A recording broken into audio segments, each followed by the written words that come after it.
again, YouTube. This is Dr. Kendo, and I'm here with Scribblenauts Unlimited, the object editor commentaries where I create your favorite characters in the Scribblenauts Unlimited object editor. This object editor is only a feature on the Wii U and PC versions of this game, so not 3DS or mobile devices, and I just create whatever is most popular or most requested by the most amount of different viewers each week. And this was kind of a weird, I guess, month, really, but, you know, we had the Five Nights at Freddy's sister location kind of a while back, and then I did Winston from Overwatch, and so then there was like a Five Nights at Freddy's sister location thing again, and then now we're back to Overwatch, and the reason is because the popular requests have been very close between those two, and so I didn't want to kind of leave off everybody that voted for Reaper here for Scribblenauts, starting off with a Space Marine, of course, as the source object. We're just putting down a blanket at this time. That's going to be like the coat on either side of him, and so the blanket should face the same for both sides, and we did shrink down the legs. The only reason that we kept on the original legs of the Space Marine is actually because if you remove the source character's legs in this game, there's like a bug basically where it will sink into the ground pretty far. This is still going to kind of give the illusion that it is sunk into the ground because we're going to be moving way beyond the actual legs since they're so tiny and whatnot, and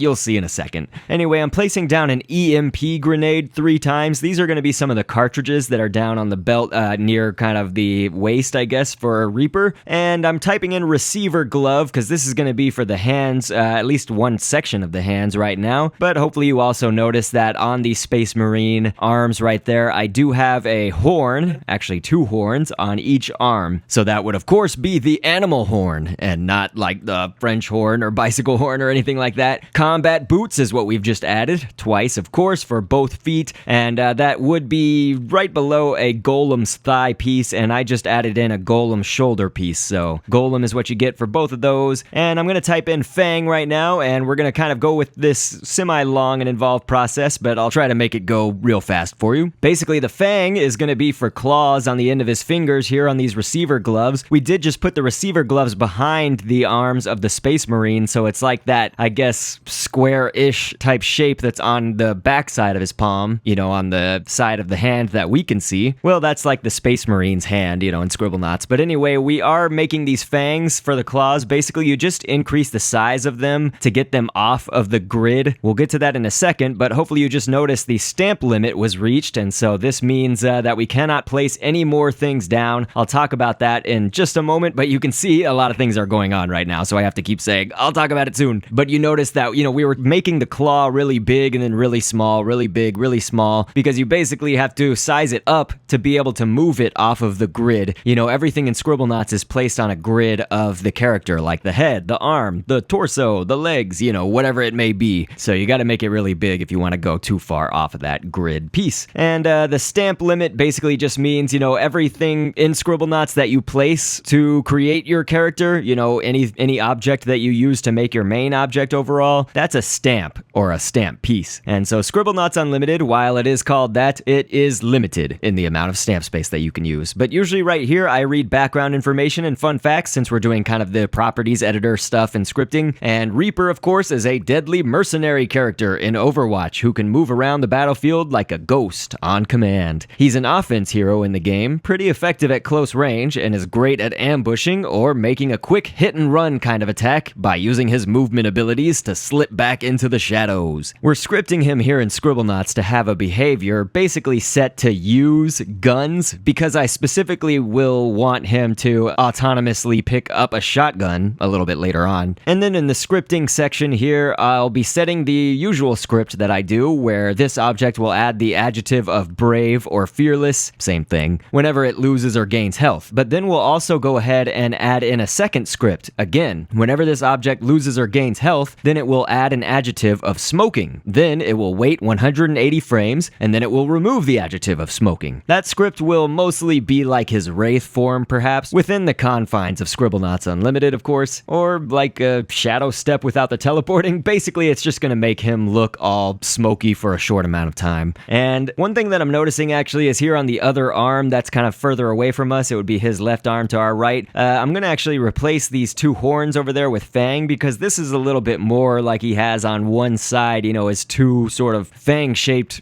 points coming out that way, and so that's a little bit more accurate to the real Reaper. So we'll be creating the head in a little bit, but you hopefully are seeing here also I've got Reaper Cartridges as the name. Basically making tube and painting that red, putting a puck at the top of it and painting that sort of a metallic color, and then Nailed, N-A-L-E-D. There's also several other synonyms that you can use for the same stamp to be the strap across that. These are basically those cartridges that are going to be on his chest. So I started off with glue as the source object for those, because ultimately we're going to shrink them down real tiny and then just glue them to his chest. So you probably did notice on the torso object, when I was finished and I ran out of stamp space, there was still a lot that, I wanted to add and that we could have added. So for example, another piece is going to be his cape right here. I've just used a veil, V-E-I-L. And so I started off with a rectangle as the source object. That's really anything. You could put a dot, anything like that, but you want to go into the properties editor and just be sure under the equipment tab that this is set to can be worn on the back like a backpack. And I've put the veil on its side because when he wears this like a backpack or whatever, it's going to kind of turn counterclockwise 90 degrees. And so that's why you saw it on its back. So these kinds of measures will make sure that we have other details, like of course a big important one would be his cape or his coat, but also the chest cartridges and things like that. And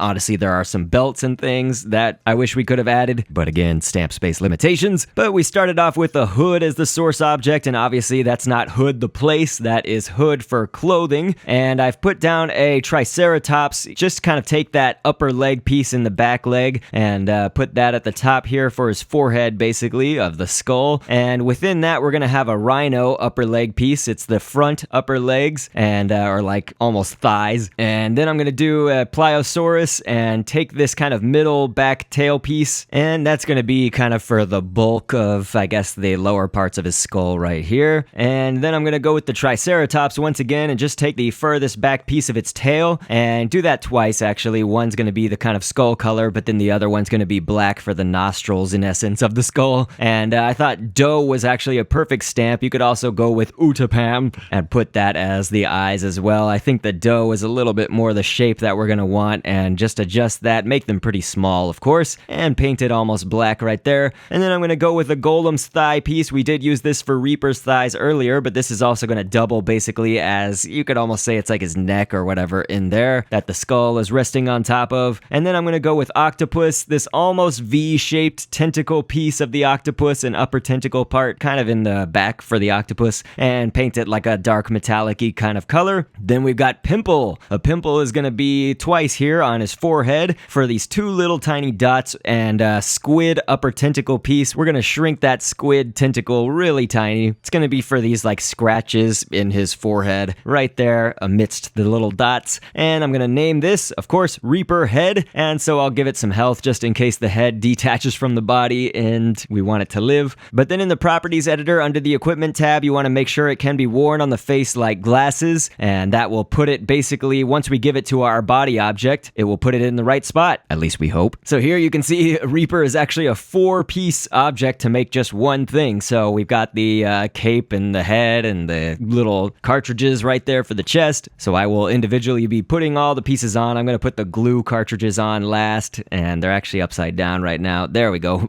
When I attached them, they came on the correct way. So that is epic. This is a cool looking hero, and what fun would this video be without an Overwatch battle, basically, because I did create Winston before, and these two, of course, meet in the storyline, I guess in the videos at least. I still have not played Overwatch, and man, I only wish one of you could gift it to me, because I know that the game, it's not exactly a cheap game, but it looks awesome. It looks incredible. I've seen a few videos of it and things like that, but we'll have Reaper take this shotgun right there and fight Winston. I think, if Winston did come face to face with Reaper like this in close quarters, I'm sure a good Reaper player could maneuver around it and everything like that, but Winston is hardcore, and it looks like Winston is going to win the matchup. And so since there are 3 other pieces aside from the torso, when Reaper was defeated here in Scribblenauts, he dropped his head and the glue cartridges and the cape.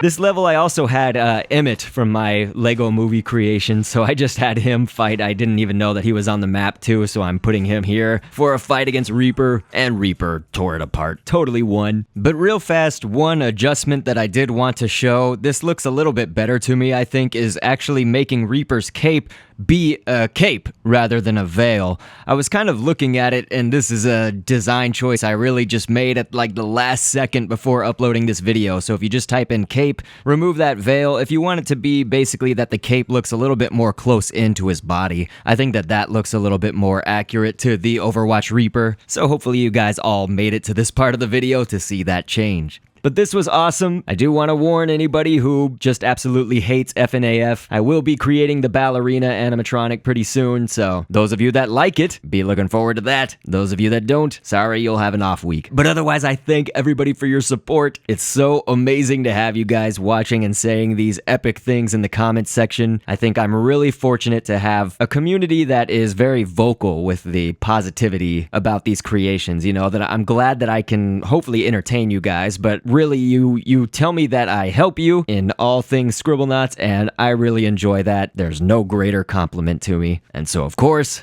I will catch you on the next vid, and thanks for viewing. Down the road of twists and turns, always anxious to see what's within. We can look ahead to the point of no return, to the rest of our lives as a spectacle.